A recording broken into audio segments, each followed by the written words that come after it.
اسلامی لارښوونې. عمر ابن عبدالعزیز بارک راضی هغه ته چا ویاله ګوره تمرې لیکن تا بچو ته یو کور عمر مطابق جداد ته مونږ نه پیدا کړي. عمر ابن عبدالعزیز 2.5 کال دور خلافت کړي لیکن د عدل او انصاف د وجنا الخلیفۃ الخامس لقب غته ورکی. ابوبکر عمر عثمان علی دا خلفای اربعه شو. عمر ابن عبدالعزیز رستو راغلی د لقب د الخلیفۃ الخامس ته وجدادا چې د 2.5 کال ژوندۍ وکړه خو په دې 2.5 کال کې خپل ژوندۍ د شرع مطابق چلوله. عدل او انصاف په خپل ذکر راوستو او اول د ځان نه شروع کړه. ولی تنفیذ اول په ځان پکار دی چې ځان نه شروع وکړه په بل باندې به اثر وکړي شي چې په ځان باندې تنفیذ اونکه په بل اثر نه کوي. خپل هم قرباني کې نو بیا به بل ستا قرباني ته ګوریا هم قرباني ته تیاری. عمر ابن عبدالعزیز اول د ځان نه شروع کړه. خزه وا فاطمه د پلار بادشاہ عبدالملک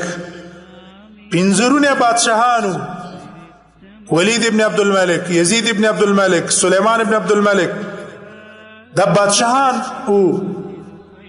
نو دې سره غټ جیداد او جاگیر او د شین ول ور کړیو سونا وا دی ول ور کړیو. عمر ابن عبدالعزیز چې کله خلیفہ شو نو خلافت سره د خپل خزې تی ویاله چې زه تا ته اوسګارې ګم نه خو خدي طلاق بدل درکم زګستا حقوق ته نشم اوسګارې دل هغه ز تاسو په نکاح کې پاتې کېدل غواړم خیر از ما حقوق ما ادا کوا. هغه صحیح شو ما څه پاتې کېدل غواړې نو دا سیو چې دا تاسو کم سونا دا دا تعالی پلار او نکاح دا ورونه درکړي دا د بیت المال صدا د مال راکا چې دا بیت المال کې داخله کو زګا دا حق دی د مسلمانانو هغه ته تیار شوی والا ولې ورکړ ټول بیت المال کې داخله کړه. هغه بارک راضی یو ګډای عمر عبدالعزیز کور تراله په دې نیت باندې چې عمر ابن عبدالعزیز بار عادل خبرې کوي خو د کور ژوندۍ د صدا زه کور ژوندۍ وګورم او د خزي کوم حال دی چې هغه وګورم. وای کله چې دا کور تراله عمر ابن عبدالعزیز دیوال خراب په دیوال کې کار کو او دا خزه چې کومه وا هم ساده جامع چولې ته وډای کې نه ولا وس شی ولا تیار کو. دی عمر ابن عبدالعزیز چې دا دیوال برابرو نو سات کې به د خپل خزي طرف ته وکتل. ندی بډای د خزي نه تاسو کو چې د عمر ابن عبدالعزیز خزه کوم ایو ده هغه تر تاسو څه کار دی وای بس ما کار دی زه سم ملاویدل غواړم. غداغي ګمان دا چې دا خو د بادشاہ خزه ده ته څه غټ خادمان وي غټي مزدوران وي گاډ والا به تو لاړی ناغل دا د عمر ابن عبدالعزیز خزه زیما هریانه شوی ته د عمر ابن عبدالعزیز خزه ویاو وی به او تویل چې دا سوکا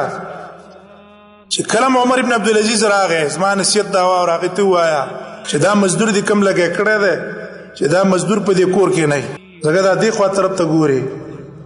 هغه دلدانه پیژنې وینا وای دا زما خاوند عمر ابن عبدالعزیز ده خلیفہ ده دلته د خپل کور دیوال سوي. دا عمر ابن عبدالعزیز عدل راوستو د خپل ځان نه شروع کړه 2.5 کال ژوندۍ تیر کړه خو لیکن تاریخ ژوند کو عدل سړیو کی او کارنامې سړیو کی د عدل او د انصاف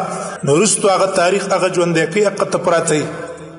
هغه عمر ابن عبدالعزیز رحمه الله ته چاویل ګوره ته زی او تا بچو ته هیڅ نه دی پریخه نو هغه ته ویل چې ما خپل بچو ته تقوا ور پریخه دا او هو يتولى الصالحین. الله تعالی د نیکانو تربیت کوي مو د دین ور خوذله ده ایمان مو تور خوذله صلاح او تقوا مو تور خوذله او الله تعالی د مؤمنانو سره ولایت او دوستانه کوي. اس کله مؤمن الله ځای کوي نه الله بربادي نه کو مؤمن الله تاسو فقر او فاقه نرا ولي چې داغه د وجنه بیزت کی وی شرمای مؤمن الله تاسو احوال نرا ولي ولګو پیراشي سخت و پیراشي لیکن فراخ رزق ولا رستو به ولور کوي بیزت کوي به نه او داسي رزق باغ تنی چی باغ رزق باندې دته ذلت په محسوسيږي عزت رزق الله ولا ور کوي ټیک ته کم وي خو لیکن پزړه کې وس سکون اطمینان خوشحالي وي ويتولى الصالحين. دی وجه عجائب کې دا راځي او عمر ابن عبد العزيز چې کله مړ شو او دا د بنو امیہ دور ختم شو به د بنو عباس دور راغی نو عمر ابن عبد العزيز چې کم د تر زامنو او هغه په ظلمونو باندې پیسې او مالونه غستري خپل بچو د پاره د خلکو نه وې من او قتل د غټ جماعت د بنو امیہ وې د هغه جماعت بار به د هغه زامنو سوالونه د خلکو نه کول ټول ژوندۍ ته پیرال عمر ابن عبد العزيز زامن چې کوم خلکو به کرامونه عزتونه کول په هدیو په ډالو کې بوله اسونه او قیمتي شینه به ولور کول ځکه هو ته ول الصالحین تقوا تور نصیب کړي